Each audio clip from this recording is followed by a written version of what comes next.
নমস্কার, 7 hour news নেটওয়ার্কে আপনাদের স্বাগত।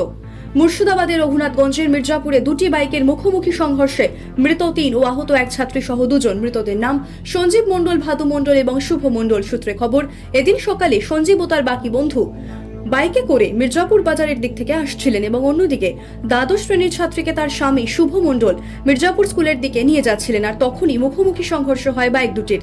দুর্ঘটনার জেরে মৃত্যু হয় সঞ্জীব মণ্ডল এবং শুভ মণ্ডলের। অন্যদিকে মুর্শিদাবাদ মেডিকেল কলেজ ও হাসপাতালে নিয়ে যাওয়ার পথে মৃত্যু হয় ভাদু মণ্ডলেরও। এই মুহূর্তে আশঙ্কাজনক অবস্থায় চিকিৎসাধীন ওই ছাত্রী সহ দুজন। অন্যদিকে এই ঘটনাকে কেন্দ্র করে ব্যাপক চাঞ্চল্য ছড়া এলাকায়। রাস্তা অবরোধ করে বিক্ষোভে ফেটে পড়েন স্থানীয়রা। শেষমেশ রঘুনাথগঞ্জ থানার পুলিশের তৎপরতায় নিয়ন্ত্রণে আসে পরিস্থিতি। শুধুমাত্র বিটি রোডের ওপর নয়, ভ্যানোর দাদাগিরিতে অতিষ্ঠ সৈকত নগরী। অবৈধ ইঞ্জিন ভ্যানের রমরমার তীব্র প্রতিবাদ জানিয়ে পথ অবরোধ করে বিক্ষোভে সরব হলেন অটো চালকেরা। সূত্রের খবর, এদিন নিউ দীঘা অটো স্ট্যান্ড থেকে ইঞ্জিন ভ্যানে যাত্রীদের চাপিয়ে নিয়ে যাওয়ার সময় অটো চালক অতনী কর বাধা দিলে ইঞ্জিন ভ্যানের চালক সনাতন জানা এবং চন্দন পাত্র তাকে মারধর করে বলে অভিযোগ। আহতকে উদ্ধার করে দীঘা হাসপাতালে ভর্তি করা হলে ঘটনার তীব্র প্রতিবাদ জানিয়ে পথ অবরোধ করেন অটো চালকেরা। খবর পেয়ে ঘটনাস্থলে দীঘা থানার পুলিশ পৌঁছে পরিস্থিতি নিয়ন্ত্রণে আনে। দুপক্ষকে নিয়ে বৈঠকে বসে সমস্যার সমাধানের আশ্বাস দিলে অবরোধ তুলে নেন অটো চালকেরা।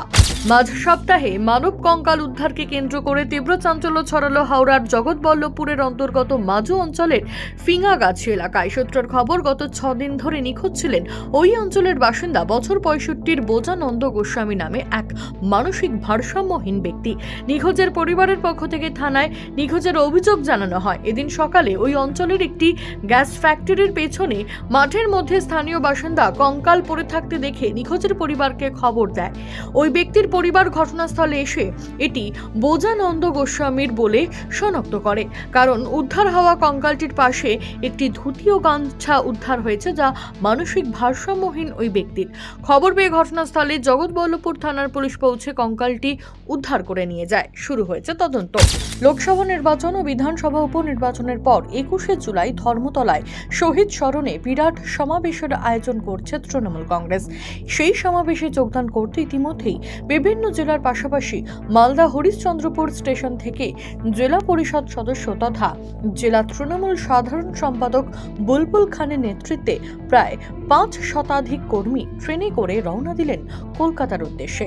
রাজ্যে তৃণমূলের ভালো ফলাফল হলেও জেলায় লোকসভা ভোটে ভরাডুবি হয়েছে। সেক্ষেত্রে জেলার উদ্দেশ্যে নেত্রী সেই সভামঞ্চ থেকে কি বলেন, সেদিকে তাকিয়ে তৃণমূল কর্মীরা। শুক্র সকালে কাজের মাঝে হঠাৎই নীল কম্পিউটার স্ক্রিন। মেশিন রিস্টার্ট করার পরও মিটছিল না সমস্যা। ফের নীল কম্পিউটার স্ক্রিন। সারা বিশ্ব থেকে যখন এই সমস্যার কথা সোশ্যাল মিডিয়ার পর্দায় ভেসে উঠতে শুরু করে, তখন মাইক্রোসফট এক বিজ্ঞপ্তিতে জানায় যে ক্রাউড স্ট্রাইক আপডেট হওয়ার জন্যই আচমকা তৈরি হয়েছে এই সমস্যা। কম্পিউটারের পরিভাষায় সমস্যাকে বলে blue screen off death.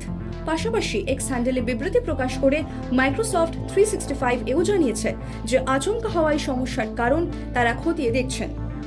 Bureau report, 7 hour news network.